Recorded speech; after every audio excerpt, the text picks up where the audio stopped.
I want to thank Study IQ. I would like to thank Study IQ team. Big round of applause to the team, management and staff of Study IQ. नमस्कार दोस्तों Russia Ukraine का war जो कि पिछले साल से चल रहा है, ऑलमोस्ट 2 साल होने को जा रहे हैं। इसमें भारत के पर्सपेक्टिव से जो सबसे बड़ी बात सामने निकल कर आई है और कई सारे एक्सपर्ट्स ने भी यहां पर अप्रिशिएट किया है भारत के स्टैंड को। मतलब भारत ने जिस तरह से न्यूट्रल स्टैंड लिया है और जिस प्रकार से अमेरिका को एक साइड और रशिया को दूसरे साइड, दोनों तरफ यहां पर संभालने की कोशिश की है, इसकी काफी सराहना की गई है। अब यही चीज पाकिस्तान भी करना चाहता था। पाकिस्तान भी अगर आप देखोगे तो पब्लिक में, ऑफिशियल में यहां पर बार बार कह रहा था कि वो न्यूट्रल है, रशिया का भी साथ नहीं है, यूक्रेन का भी साथ नहीं है, यहां पर वॉर खत्म होना चाहिए, ऐसा पाकिस्तान बार बार कहना चाह रहा था। लेकिन कई रिपोर्ट सामने आई, लेकिन अभी जो लेटेस्ट रिपोर्ट सामने आई है, यहां पर आप देख सकते हो, बताया जा रहा है cash strapped Pakistan sold weapons worth $364 million to Ukraine. ये मैं आपको बता दूं, बीबीसी उर्दू की रिपोर्ट आई है पाकिस्तान के अंदर और जिसकी वजह से बड़ा खुलासा बताया जा रहा है। तो इसी के बारे में आपको बताऊंगा कि किस तरीके से पाकिस्तान का जो स्टैंड है, जो क्लेम था न्यूट्रलिटी का, वो एक तरह से एक्सपोज हो गया है। काफी कुछ जानने को इस वीडियो में, चलिए आगे बढ़ते हैं। लेकिन उससे पहले ध्यान रखिएगा, आज आखिरी दिन है हमारे दिवाली सेल का। अगर आप यूपीएससी की तैयारी कर रहे हो, कोई भी बैच लेना चाहते हैं, जैसे कि कल से ही हमारा जो इंग्लिश बैच है दोस्तों वो स्टार्ट हुआ है, जिसके अंदर आपको प्रीलिम्स, मेंस, इंटरव्यू सब कुछ आपको कराया जाएगा। बस हमारे वेबसाइट ऐप पर जाइए, कमेंट सेक्शन में भी इसका लिंक है और यूज करना है आपको कोड अंकित लाइव। ये कोड इस्तेमाल करने से आपको मैक्सिमम डिस्काउंट मिलता है और ऑप्शनल के बैचेस कोई भी आप लेना चाहते हो तो आपको मैक्सिमम डिस्काउंट मिल जाता है। और इसके अलावा अगर आप एमसीक्यूज अटेम्प्ट करना चाहते हैं तो मेरे इंस्टा पेज पर जाइए, वहां पर स्टोरीज में जितने भी एमसीक्यूज हैं उसको आप अटेम्प्ट कर पाएंगे। चलिए शुरुआत करते हैं और सबसे पहले ये देखते हैं कि एग्जैक्टली हुआ क्या है। बीबीसी उर्दू की जो लेटेस्ट रिपोर्ट आई है उसके अंदर बताया जा रहा है कि पाकिस्तान जो कि अपने आप में एक आर्थिक संकट से गुजर रहा है, पाकिस्तान को पैसे की आवश्यकता है, तो उसी को ध्यान में रखते हुए पाकिस्तान ने $364 मिलियन के जो आर्म्स हैं, जो वेपन्स हैं, वो अमेरिका की 2 कंपनी को बेचा। अब देखिए यहां पर कई चीजें आपको देखने को मिलेगी। एक तरह से बताया यह गया है बीबीसी उर्दू के द्वारा अपने रिपोर्ट में कि पाकिस्तान ने जो वेपन्स है वो किसको बेचा है, यूक्रेन को बेचा है। लेकिन क्या डायरेक्टली यूक्रेन को बेच दिया, ऐसा नहीं है। यहां पर 2 कंपनीज को बेचा है और वो अमेरिका की वो 2 कंपनीज है। मैं आपको इसके बारे में भी आगे बताऊंगा। लेकिन पाकिस्तान ने ये वेपन 2 कंपनीज को भेजा। अब क्वेश्चन ये है कि पाकिस्तान से जो वेपन है वो यूक्रेन कैसे पहुंचा। तो ये मैं आपको बता दूं, बताया यह जा रहा है कि पाकिस्तान के अंदर जो रावलपिंडी में एयर बेस है, ये आप देख सकते हो, that is Pakistan air force base Noor Khan in Rawalpindi. और ये रावलपिंडी आपको कहां मिलेगा, ये इस्लामाबाद का सटा ही हुआ देश है। मतलब कि ये इस्लामाबाद जो आप देख रहे हो ना, वहां की कैपिटल, एक तरह से ट्विन सिटी कहते हैं रावलपिंडी और इस्लामाबाद को। तो यहां पर रावलपिंडी में जो एयरफोर्स बेस है, वहां से जो ब्रिटेन की मिलिट्री कार्गो प्लेन है उसने उड़ान भरा और वो वहां से चली गई। ब्रिटिश मिलिट्री का एयरबेस है साइप्रस के अंदर। यहां पर अगेन आप देख सकते हो रावलपिंडी, जैसे कि ब्रिटेन की जो कार्गो प्लेन है वो रावलपिंडी पहुंची, वहां से आर्म्स को जो है लोड किया गया उस कार्गो प्लेन में। फिर वो वहां से कहां चली गई, ये साइप्रस, आपको पता ही है साइप्रस को लेकर भी काफी विवाद है टर्की और ग्रीस के बीच में। तो वो प्लेन यहां पर गई, फिर वहां से इसको ले जाया गया रोमानिया, ठीक है, और रोमानिया के थ्रू फाइनली यूक्रेन के अंदर जो आर्म्स की सप्लाई है वो की गई। इस तरह से हुआ है। मतलब कि जो आर्म्स है वो बेचा गया अमेरिका की 2 कंपनीज को और वो डिलीवरी कैसे हुआ, वो किया गया ब्रिटेन के माध्यम से। ब्रिटेन का जो कार्गो प्लेन है उसके माध्यम से अलग अलग देशों के थ्रू इसको पहुंचाया गया है। ये यहां पर बताया जा रहा है। क्वेश्चन यहां पर यह भी है कि पाकिस्तान ने क्या बेचा है, क्या कोई टैंक बेच दिया? देखो वो तो है नहीं पाकिस्तान के पास इतने एडवांस चीजें, लेकिन अगेन आपको यह समझने की जरूरत है कि 155 mm शेल बेसिकली आपने देखा होगा, होविट्जर हो गया, तोपे वगैरह हो गई, वहां पर प्रोजेक्टाइल के तौर पर इसका इस्तेमाल किया जाता है। इसके अंदर बारूद वगैरह होते हैं। तो यहां पर जो शेल्स है 155 mm वो बेचा गया है एक प्रकार से। और ये अमेरिका की कौन सी 2 कंपनीज है, अगेन आप देख सकते हो, बताया जा रहा है कि 17 अगस्त 2022, क्योंकि रशिया यूक्रेन का वॉर कब स्टार्ट हो गया था, वो आपका 24 फरवरी 2022 में स्टार्ट हो गया था।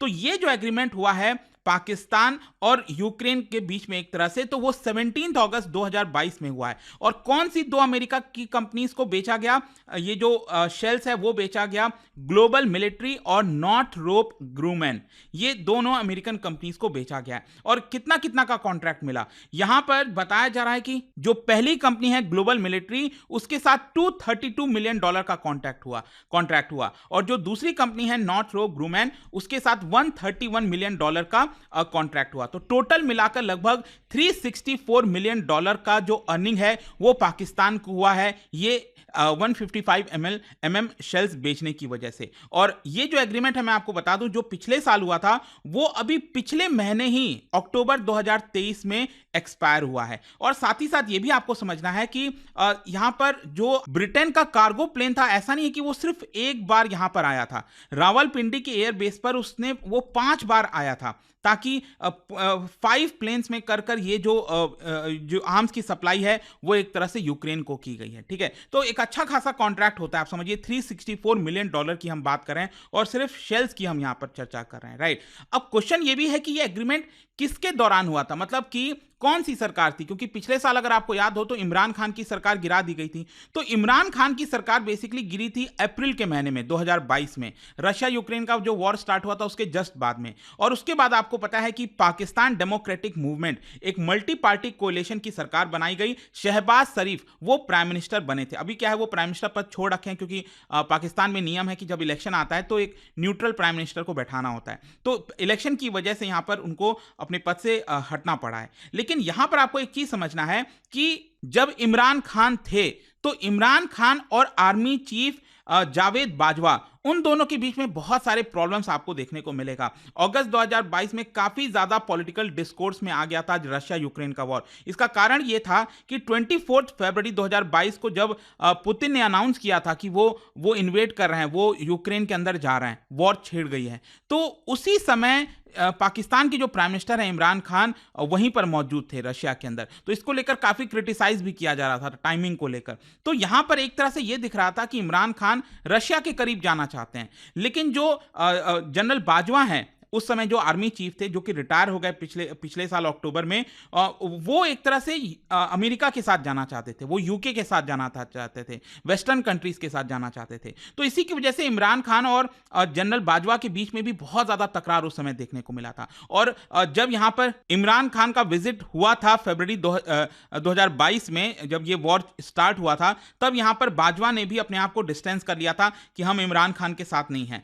उन्होंने साफ साफ कहा कि ये जो वॉर है वो तुरंत यहां पर रुकना चाहिए। तो वो अमेरिका के साथ एक तरह से पूरी तरह हो गए थे। तो ये सब कुछ आपको देखने को मिलेगा। अब क्वेश्चन यहां पर ये भी आपके मन में आएगा कि बीबीसी उर्दू के द्वारा ये जो रिपोर्ट आया है, क्या इसको लेकर कोई हम एविडेंस देख सकते हैं? देखिए, यहां पर बीबीसी उर्दू ने ये कहा है कि यहां पर कुछ एविडेंस भी मौजूद है, जैसे कि जो डेटा सामने आया है latest state bank of Pakistan का, उनकी तरफ से यह बताया गया है कि 2022-23 में, आप ध्यान से देखिएगा ये चीज, जो फाइनेंशियल ईयर है 2022-23, इसमें पाकिस्तान का जो आर्म्स एक्सपोर्ट है, डिफेंस एक्सपोर्ट है, आप सोच के देखिए कितना बड़ा होगा, 3000%। Can you imagine 3000%? अचानक से ऐसे कैसे हो सकता है? It is not possible, right. जैसे कि फॉर एग्जांपल 2021-22 में आप देखोगे, रशिया यूक्रेन का वॉर जब नहीं हुआ था, उस समय आप देखिए $13 मिलियन का ही एक्सपोर्ट किया था पाकिस्तान में, बहुत ही कम है, $13 मिलियन का एक्सपोर्ट, डिफेंस एक्सपोर्ट किया था पाकिस्तान ने। लेकिन 2022-23 में ऐसा क्या हो गया अचानक से कि ये एक्सपोर्ट पहुंच गया $415 मिलियन।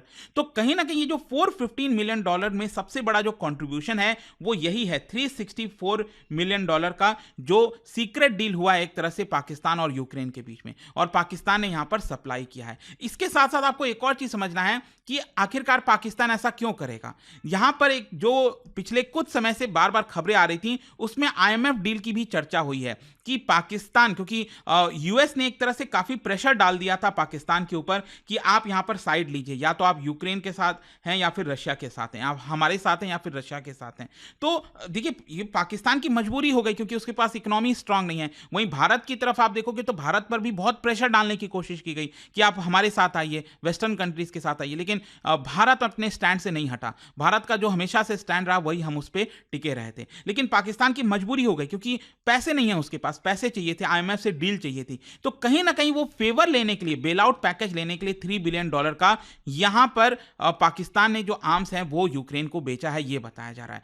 ओवरऑल अगर हम देखें तो पाकिस्तान का इसको लेकर क्या कहना है, देखो शुरुआत से आप देखोगे तो कुछ कुछ इसको लेकर जो रिपोर्ट आई है उसको पाकिस्तान ने हमेशा रिजेक्ट किया है। पाकिस्तान का कहना है कि ऐसा कुछ भी नहीं है, यहां पर हमने कोई भी आर्म्स का सेल यूक्रेन को नहीं किया है। जो फॉरेन ऑफिस ऑफ इस्लामाबाद है इस्लामाबाद के अंदर, वहां पर उन्होंने यह भी कहा है कि दे maintain the policy of strict neutrality, मतलब कि पाकिस्तान न्यूट्रल है इन सारे चीजों में, उसका खुद का स्टैंड है। लेकिन जिस तरह से रिपोर्ट ये सामने आया है वो साफ साफ दिखाता है कि पाकिस्तान न्यूट्रल नहीं रह सका, कहीं ना कहीं प्रेशर में आ गया, या फिर जो भी बोलिए इकोनॉमी सही नहीं थी। तो देखिए इससे पता चलता है कि आपको अपने देश को स्ट्रांग रखना कितना जरूरी है। अगर आपका देश इकोनॉमिकली स्ट्रांग नहीं होगा तो कोई भी देश आपके ऊपर इजिली प्रेशर डालकर वो अपने साइड कर सकता है और आप फंस जाओगे। यही एग्जाम्पल आप पाकिस्तान के साथ देख सकते हैं। खैर जो भी आपका क्या सोचना है इसको लेकर आप मुझे कमेंट में बताइएगा। लेकिन जाने से पहले एक इंटरेस्टिंग क्वेश्चन, क्या बता सकते हैं from which country Cyprus gained independence in 1960? मैंने अभी जस्ट बताया ना आपको साइप्रस के बारे में,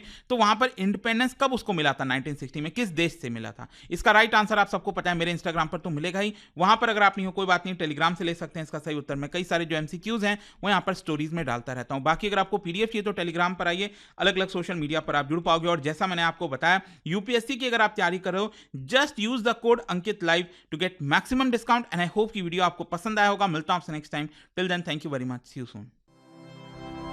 स्टडी IQ IAS, अब तैयारी हुई अफोर्डेबल।